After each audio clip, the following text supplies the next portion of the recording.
Shalom, selamat pagi Bapak Ibu Saudara-saudara. Hari ini sekali lagi kita mendapat kasih karunia Tuhan untuk dapat hidup dan berkarya di dalam Tuhan. Oleh sebab itu izinkan saya pagi hari ini membawa kita kepada satu perenungan kebenaran firman Tuhan untuk kita dapat menyaksikan kebaikan Tuhan di dalam kehidupan kita.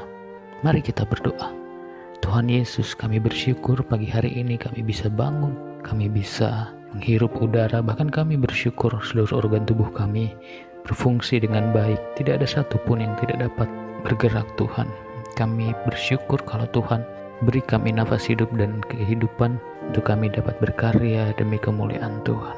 Tuhan, biarlah renungan firman Tuhan yang kami dengar menolong kami, menguatkan iman kami, dan membuat kami bertumbuh di dalam kebenaran akan pengenalan Tuhan. Terpujilah namamu, Roh Kudus berkarya dan bekerja di dalam hati dan pikiran kami.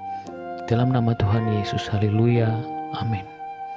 Bapak Ibu Saudara-saudara, perenungan kita pada pagi hari ini terambil dalam kitab Markus pasal yang ke-10 ayat yang ke-46 sampai dengan 52. Demikian kebenaran firman Tuhan. Lalu tibalah Yesus dan murid-muridnya di Yeriko. Dan ketika Yesus keluar dari Yeriko bersama-sama dengan murid-muridnya dan orang banyak yang berbondong-bondong, ada seseorang pengemis yang buta bernama Bartimeus anak Timeus duduk di pinggir jalan. Ketika didengarnya bahwa itu adalah Yesus orang Nazaret, mulailah ia berseru, "Yesus anak Daud, kasihanilah aku."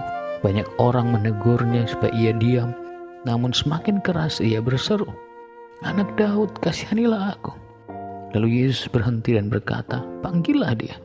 Mereka memanggil orang buta itu dan berkata kepadanya, "Kuatkan dan teguhkanlah hatimu. Berdirilah, ia memanggil engkau." Lalu ia menanggalkan jubahnya. Ia segera berdiri dan pergi mendapatkan Yesus. Tanya Yesus kepadanya, "Apa yang kau kehendaki supaya aku perbuat bagimu?" Jawab orang buta itu, "Rabuni, supaya aku dapat melihat." Lalu kata Yesus kepadanya, "Pergilah, imanmu telah menyelamatkan engkau." Pada saat itu juga melihatlah ia. Lalu ia mengikuti Yesus dalam perjalanannya.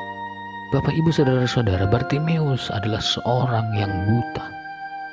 Mungkin di dalam kitab perjanjian baru, kita seringkali mendengar kebenaran firman Tuhan ini. Bagaimana seorang Bartimeus mendapatkan kasih karunia Tuhan. Bahkan dia terus mengikuti Tuhan di dalam pelayanannya. Tema kita hari ini adalah melangkah dengan iman. Bagaimana Bartimeus menjadi orang yang tidak mudah menyerah? Ia berani melangkah dengan iman ketika dia berseru-seru kepada Tuhan, ketika dia terus berseru dan tekun meminta belas kasihan Tuhan. Ketika Tuhan memanggil dia, Bartimeus berani menanggalkan jubahnya, berdiri dan mendapatkan Yesus. Jubahnya adalah salah satu beban yang ditaruh dan predikat sebagai seorang buta dan pengemis yang membutuhkan uluran tangan saudara-saudaranya. Pada waktu itu sesuai dengan tradisi, setiap orang yang memakai jubah dan duduk di pinggir jalan adalah orang-orang yang membutuhkan pertolongan daripada orang lain. Bartimeus mencoba keluar dari tradisi dan kebiasaan-kebiasaan berpikir yang ada pada masa itu. Bagaimana seorang yang memakai jubah dan duduk di pinggir jalan, seseorang yang meminta-minta dan membutuhkan belas kasihan. Tetapi pada saat itu ada kesempatan baginya untuk bertemu dengan pribadi yang bisa menolong dan membuat dia terlepas dari bebannya, dari jubahnya. Bagaimana seorang buta dapat berdiri dan berjalan menuju Yesus? Bartimeus berani melangkah dengan iman. Sekalipun ia belum melihat, sekalipun ia hanya mendengar tentang Yesus, bagaimana Yesus menyembuhkan orang-orang, melepaskan setiap orang-orang yang terikat dengan roh-roh jahat, bahkan membuat banyak mujizat. Sekalipun ia belum melihat siapa Yesus, tetapi ia berani melangkah dengan iman. Imannya membawa dia kepada satu pengharapan bahwa Yesus sanggup menolong dia dan menyembuhkan dia. Iman yang ada di dalam dirinya mendorongnya untuk bertindak, untuk berdiri dan datang menghampiri Yesus.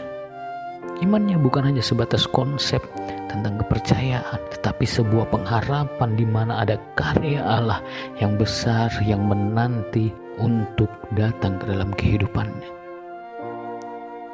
Seringkali kita melangkah dengan iman, mungkin dengan pertanyaan-pertanyaan yang rasional.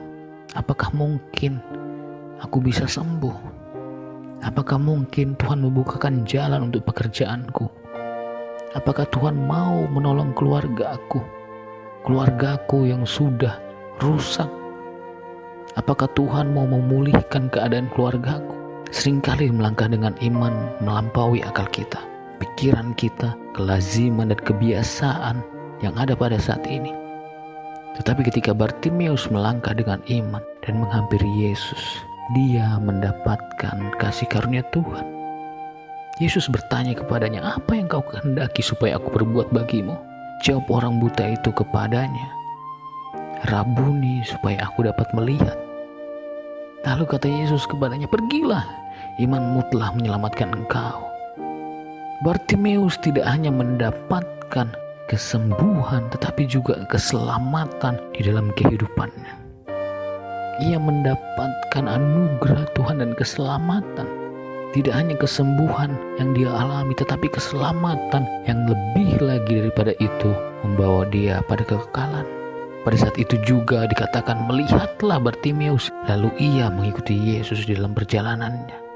Ketika Tuhan menolong kita, maka seharusnya ada hal lain yang kita lakukan, yaitu mengiring Yesus dengan sungguh-sungguh, melayani dia, mengikuti setiap kehendaknya dalam hidup kita, supaya kemuliaan Allah dinyatakan dimanapun kita berada.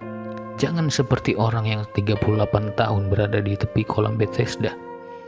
Ketika Yesus bertanya kepadanya, "Maukah engkau sembuh?" Orang itu menjawab, "Tidak ada orang yang menolong aku untuk masuk ke kolam." Ia hanya mengandalkan manusia. Ia hanya berharap kepada manusia, berbeda dengan Bartimeus yang walaupun dia hanya mendengar saja tentang Yesus, tapi dia berani melangkah dengan iman dan pengharapannya untuk datang kepada Yesus untuk disembuhkan. Kenali siapa Tuhan kita. Kenali siapa Yesus dalam kehidupan saudara. Yesus sanggup menolong setiap sakit penyakitmu, melepaskan engkau dari belenggu dosa, melepaskan engkau dari keterikatan roh-roh jahat ataupun permasalahan rumah tanggamu, pekerjaanmu, bahkan permasalahan di dalam hidupmu. Percaya kepada Tuhan Yesus dan Dia akan menolongmu. Mari kita berdoa. Tuhan Yesus, hari ini kami mau melangkah dengan iman.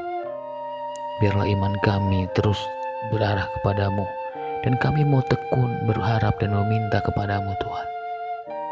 Sampai belas kasihan-Mu turun atas kami, dan sakit kami disembuhkan, pekerjaan kami diberkati, usaha kami diberkati, permasalahan hidup kami tolong oleh Tuhan, keluarga kami kembali harmonis. Kami percaya ketika kami mau beriman kepada Tuhan dan mau mengenali Tuhan, maka ada perkara yang ajaib yang akan terjadi di dalam hidup kami. Tidak hanya berkat keselamatan, tetapi juga berkat Tuhan, kasih karunia-Nya, kuasa-Nya terjadi dalam kehidupan kami. Kami mau terus tekun untuk meminta kepadamu. Kami mau terus tekun berseru kepadamu, karena kami tahu pengharapan kami di dalam Engkau tidak akan sia-sia. Roh Kudus bimbing kami kepada kebenaran. Roh Kudus bimbing kami kepada iman yang bertumbuh di dalam Kristus. Tolong kami, tolong setiap hamba-Mu Tuhan yang mengalami permasalahan hidup. Jamah mereka, pulihkan keadaan mereka, sembuhkan mereka, lepaskan mereka, sehingga kuasa-Mu nyata di dalam kehidupan mereka. Terima kasih Tuhan Yesus. Kami menyerahkan hidup kami ke dalam tangan-Mu. Di dalam nama-Mu ya Bapa, haleluya. Amin. Terima kasih, Tuhan Yesus memberkati.